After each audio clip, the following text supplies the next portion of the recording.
Are you ready for our next guest? So ready. Are you guys ready for our next guest? I think you are. You know him. He's the author of the King Killer Chronicle. Please welcome out Mr. Patrick Rothfuss!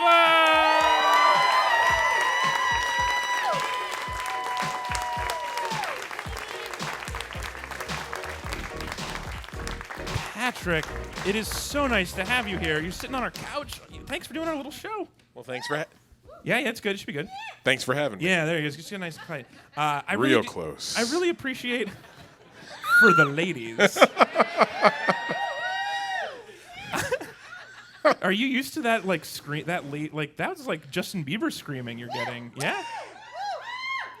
It's been a weird couple of years. I'll be honest with you. I bet. I read that the first book took you like 7 years to write. 14. And then during at what point in that process did you actually sit back and imagine you'd finally play Mississippi Studios? Did you ever think it could happen? No, I remember there was one particular moment. It's like 2:00 in the morning. I'm in Stevens Point, Wisconsin, which means I'm the only person awake at 2 in the morning. The city that sleeps. That's what they say about Stevens Point. The city that never not sleeps. The city that's got some place to be in the morning. And so I'm typing and I'm writing this thing, and I stop and I'm like, this is never going to be published. You know, this is a waste of my time. I have wasted years of my life. And you just start writing again because, like, what? You know, what else am I going to do? You can't get anything to eat at 2 in the morning in Stevens Point, so you might as well write your book. I also appreciate you taking time out of being bullied on the internet for not writing your next book fast enough to talk to us. It's hard to pull myself away. Well, so your first book, you had the leisure of time to sit around thinking that it might fail, and now you have the opposite, where you're constantly being told to finish because everyone knows it's going to succeed. Has that changed the way you're writing? Oh, it's way worse. Way worse. I mean, this is a first world problem to have, but, you know, if people think that you're a laughingstock, and really after you've worked on your unpublished fantasy trilogy for like 10, 12, 13 years, you know, it's like, and people make fun of you, this is the natural order of things. Yeah. This is as the world as it should be. And then you get published, and then suddenly they're like, oh, you never gave up. And I'm like, don't make me a folk hero. That's bullshit. Yeah. You know, like, I was an idiot all the way up, and then I got lucky. Still an idiot, you know?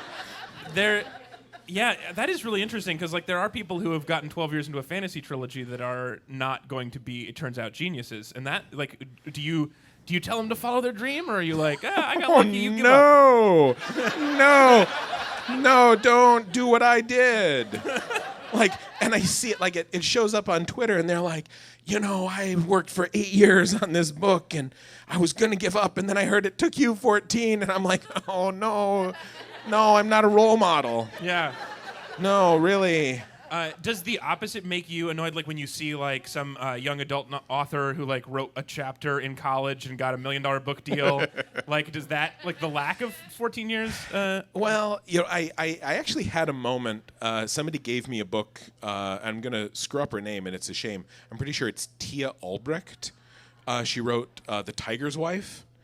And that's lit fic. I don't normally swim those waters, but somebody I trusted gave me the book, and it was beautiful. Like one of the best books I've read in ages.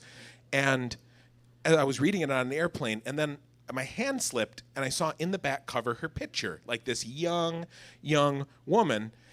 And I had this moment of like, how the hell does somebody your age? And I see it says, you know, 83, born in 83, and or like 86 maybe. Oh. I'm like 12 years younger than him. How does somebody like you write this book? And it just kind of bubbles up in me. I'm like, whoa, where did that come from? Yeah. That is not healthy. And I just started laughing at myself. I'm like, where do any of us write a book from? I don't know what the hell I'm doing. When the person like at Macy's is younger than me, it irritates me. I just don't like. like seeing kids succeed at any level. You're like, how old are you, 27? Who let you make coffee? Go home. You think you get to have your tattoo show? Yeah, you're not there yet. But so during that time, though, when you were working on, you're a voracious reader. You're reading a ton of books. I got the impression, especially I read The Name of the Wind, and it feels like it's a in part a reaction to so many books. It feels like there's very much a person who's an appreciator of stories. I mean, it's a book about a person telling a story to somebody who in that story tells stories. Like you're clearly a person who's interested in the process of storytelling. Yeah. Oh, that was a telling noise. Don't follow that example either. It's like, try to elevator pitch that book. It's a story about a guy who tells a story about stories. Brilliant. But how much of that was that for you? Was the taking a while, or was it just having read so much growing up that you had all these opinions about literature you wanted to work into your own literature? It took a long time because the book was really bad. Like, I mean, you write a really great book and then you get to publish it, but if you write a really bad book, you got to fix it. And How much? Okay, that's really interesting. How much of the book as it exists was like first draft? Did any words make it from that process?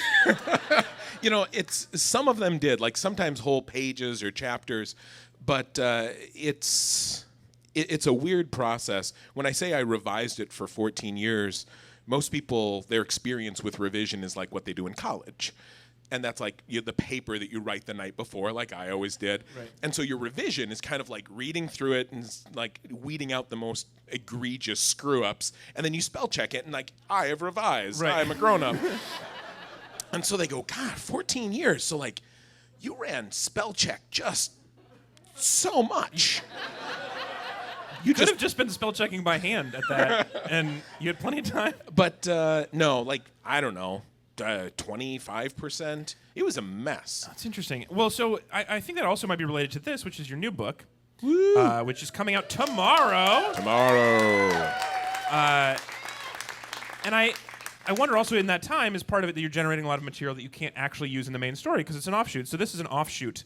One of the characters getting more story, right? Yeah. Tell us about this book. That's another example of that came about because I still don't know what I'm doing as a writer. Because I was supposed to write a short story for an anthology.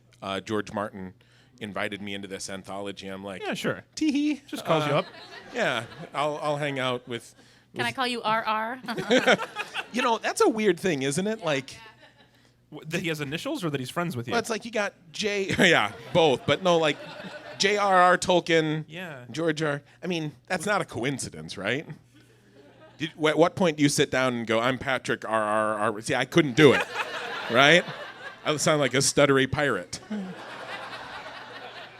Because I considered it. That's obviously the key is the R in the middle of the name, and you get to be like super famous. You and George both went with the full beard, so I thought that was also not a coincidence. That's because we're lazy. Like, people say, so how long did it take you to grow that beard? And I'm like, the same amount of time it took you to grow your hair. Yeah, it's not like I don't sit in a dark room for 3 hours a day, like, and I grow the beard. It's That not sound how makes it go faster. yeah.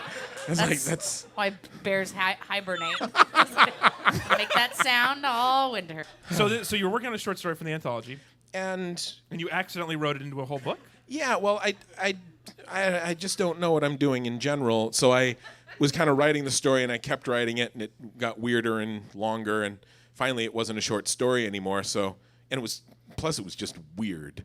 It's a weird story. I'm selling it, aren't I? Yeah, right? solid sales pitch. You actually do say in the foreword that some people should not read this book. Yeah. No, I go, not just don't read it, just don't even buy it. Just stay away. Well, actually, that seems like bad advice. You should definitely say buy it and don't read it if you had the option.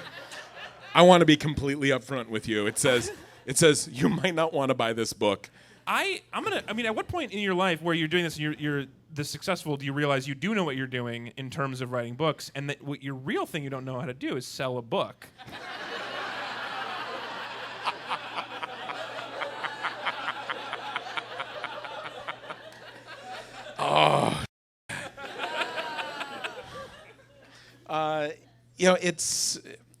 It's. I learned a lot writing that because it's a story about Ari. She's a strange character. She has a strange life, and so I should have realized it was going to be a different sort of story. But I didn't really plan that far ahead in my whole process. When I ended up with it, I was gonna kind of trunk it. I mean, if you write a novel and you know that you can't publish it, it's a trunk novel. It sits in your trunk, and then in your will you You do say seem like the kind of guy who still has a trunk. I believe that about you. it comes as part of the package. You get How the long did it beard take and you to an grow that R. trunk? Yeah, a beard, an R, and a trunk. And then, you in your will you say, make sure to burn all my papers after you delete my internet history. And Right. and they wreck these stories, but people liked it, and I don't know why. I know why I like it because it's my book, but I don't know why other people like it. I am nervous as hell about this book, and it launches tomorrow, and like 800 people are showing up to this signing, and the book is short enough and the line is going to be long enough. Like, the people in the back of the line are going to be able to read the whole book. And so, like, the people at the front are going to be like, oh, I'm so excited. I'm like, oh, great. And towards the end, they're going to be like, kind of like, yeah, you can just sign it, whatever. And towards the end, they're going to be like, I don't want it back. I don't know what to expect. Yeah, I expected you to have higher self-esteem. Trust me, I'm a towering pillar of ego. You can't say this sort of stuff about your own work unless you're pretty confident in yourself. Yeah, I understand, but also you said that you know why you like it, and it seems like you're enough books in now that people like what you like. You've proven to have taste that is interesting to other people. No. All right, so is your signing already sold out? Are there any tickets left? Oh, sure. I mean, no. Yes, there are tickets. For the way you were not selling it, you're casual. Like, of course it's sold out. What are you talking about? You know who I am? I'm Patrick R.R. Rothfuss. I have to sell the shit out any day. Patrick, it's been such a pleasure talking to you. Get it if you want. Don't plan to enjoy it. In stores tomorrow. It's called The Slow Regard of Silent Things. Ladies and gentlemen, Mr. Patrick Rothfuss!